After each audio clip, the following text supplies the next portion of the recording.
stop missing out on these big rallies. Hakeem and Chuck should have been front and center introducing the next mayor of New York City, but no, they wouldn't show up because they're that are beholden to the same corporations that helped Donald Trump get elected. And this is just an embarrassment. More and more people are speaking out about their just exhaustion with Democratic leadership, their ineffectiveness. And Jennifer Welch, host of the I've Had It podcast, has certainly had it with Democratic leadership. She went scorched earth on Hakeem Jeffries and Chuck Schumer for essentially refusing to help rally the troops behind Zohran Mamdani, the mayoral candidate for New York City, ahead of the election that's set to take place.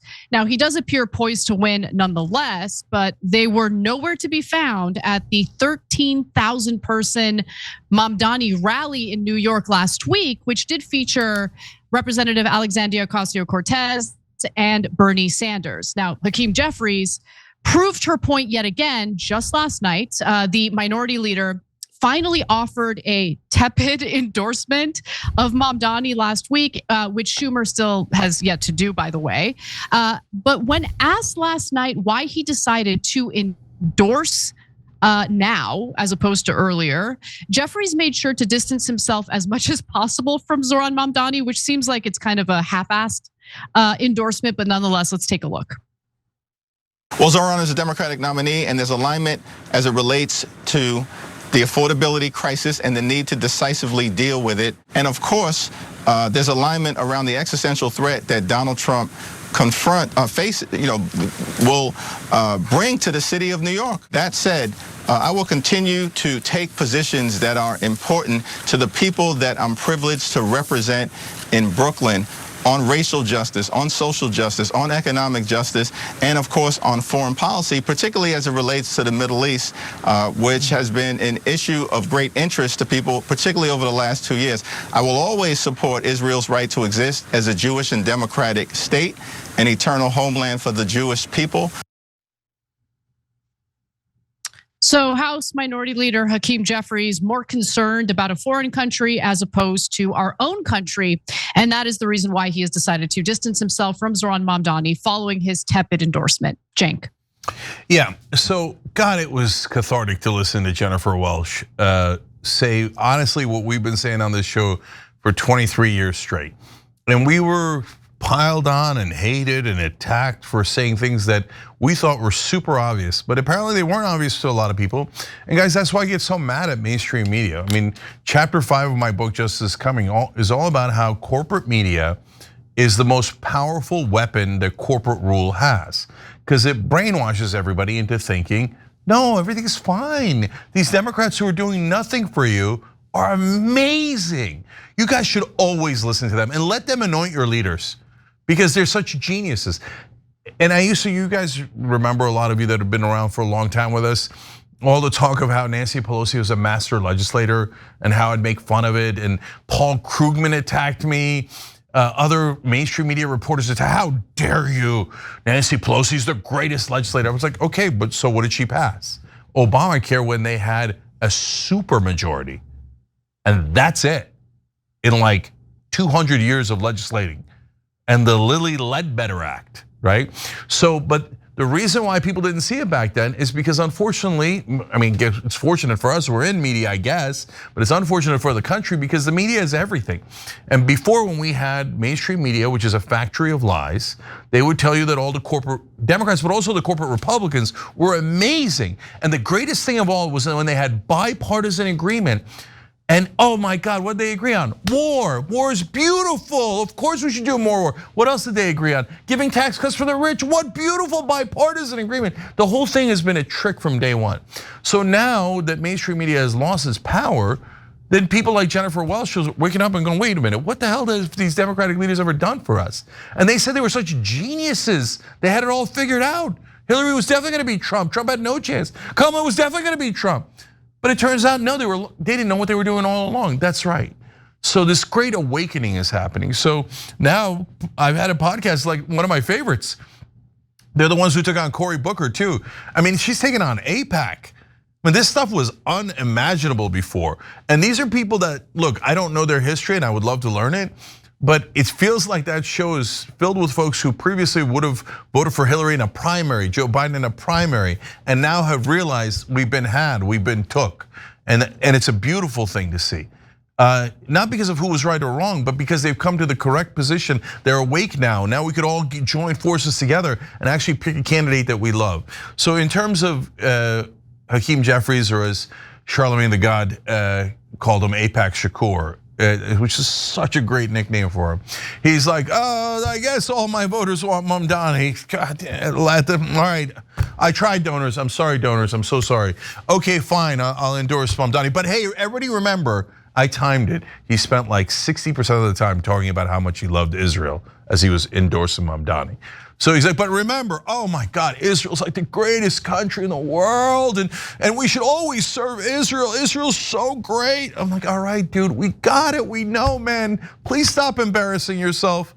It's humiliating. Well, I mean, look, it is humiliating for them because, look, if they really wanted to defeat Mamdani, then they would have an answer to the affordability crisis, right? A counter to what Mamdani is offering.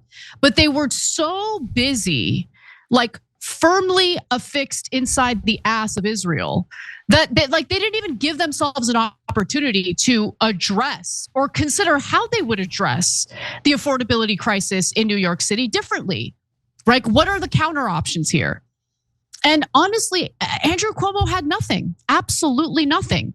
They just leaned into the smears about how Mamdani is so scary. Oh my God, that Muslim guy. Oh my God, he's an anti-Semite because he doesn't want to visit Israel as a New York City mayor. Okay, and so the campaign against Mamdani was complete and utter horse crap. It was bad. It was really bad. And the American people weren't buying it because the American people are concerned about what's happening here. Okay, including the Jewish voters in New York City who overwhelmingly backed Mamdani over Andrew Cuomo.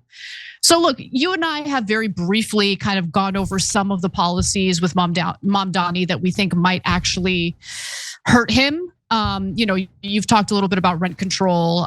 Rent control sounds good, but it ends up hindering the development of housing or the construction of new housing, which is desperately needed. That's like the main way. Increase the supply. That's the main way to lower prices. And honestly, I just think whether you're talking about Los Angeles County, where we have a lot of rent control units all across the county, that has played into the lack of development of new housing, right? So how is he going to address that? Either way, I think that this race has been, what's been absent from this race is a real discussion about Zohran Mamdani's actual policy proposals, because the Democratic establishment, along with other detractors of Mamdani's, have been hyper-focused on foreign policy, which really should play no role whatsoever in a local race for mayor. Yeah, so look, I think it's now too late. They don't have enough time to turn around or to listen to the Young Turks and make ads out of it and stuff, so I can say it now. They should have focused on economics and crime. And so just as a matter of political strategy, not that I agree with them, but they should have said, oh, he's gonna drive up crime. He's gonna actually drive up housing prices because of rent control. And there you could actually make an argument, etc. But they couldn't help themselves because they have Israeliitis. So that's all they have in their brain. So they instead they went with Muslim, dirty Muslim, hate the Muz, right? And that's what they did 24/7. And Andrew Cuomo ran a 100% bigoted campaign. But like, it's disgusting, but at the same time, I was like, keep going, brother, keep going. Because that is super dumb campaign.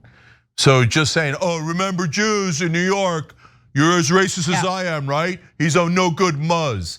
And now Jewish voters are like, no, the majority are gonna vote for Mamdani. So no, they're not as racist as you are, Andrew Cuomo. Sad day for you. You ran a terrible campaign. You never addressed the voters' concerns. Instead, you addressed, as always, your donors' concerns. Because your good donors are the most bigoted people in America. And they said, attack the Muslim and try to smear him. And it's a twofer. Number one, we'll try to win this race. They, pro-Israel groups spent $35 million against Mamdani. for a mayoral race that has nothing to do with Israel. But they can't stomach the idea of a Muslim winning, a Israel supporting candidate winning. So they nuked him, and they got Cuomo to run a campaign that was all about Israel and all about hating Muslims, and it backfired spectacularly. We just got to finish strong here. So whatever disagreements I have with policy on Mamdani, oh my God, I'll take it just to rub it in the face of the Israeli supporters who think they had 100% control over this country. I love that it's driving them crazy, that they're like, oh my God, we couldn't buy the seat. We spent $35 million trying to buy it. Oh God damn it, we couldn't buy it. Good. It warms my heart that you couldn't buy that seat. And especially because it's Jewish Americans voting against you. Oh, that's the beauty of America. Okay, I'm gonna skip ahead to C4 because I want to revisit Jennifer Welch's commentary here. And in this clip, she talks about what's gonna happen next. So listen up, Democratic establishment. You can either jump on board with this, or we're coming after you in the same way that we come after MAGA. Period. Stop taking AIPAC money. Go on an I'm sorry I took AIPAC money atonement tour if you want to stay in power. Yummy in my tummy. Oh, I like that video so much. I might play it again, but Cenk, brief comments. Brief. No, I love that. I mean, look at this. They're not even stopping at the water's edge. They're going right over. Nobody's listening to mainstream media anymore. In the old days, nobody would have ever said that because your career would have been ruined overnight and they would have viciously slandered you, it would be over. By the way, new AIPAC strategy now, a couple of articles about it, where they're saying, okay, we're not gonna call it AIPAC anymore. We're gonna direct all of our donors to give, but give under your personal name. So it just seems like, oh, golly gee, do we all support Israel? Oh, that's just a coincidence. Okay, you got caught. I love it. I love it too. Every time you ring the bell below, an angel gets his wings. Totally not true, but it does keep you updated on our live shows.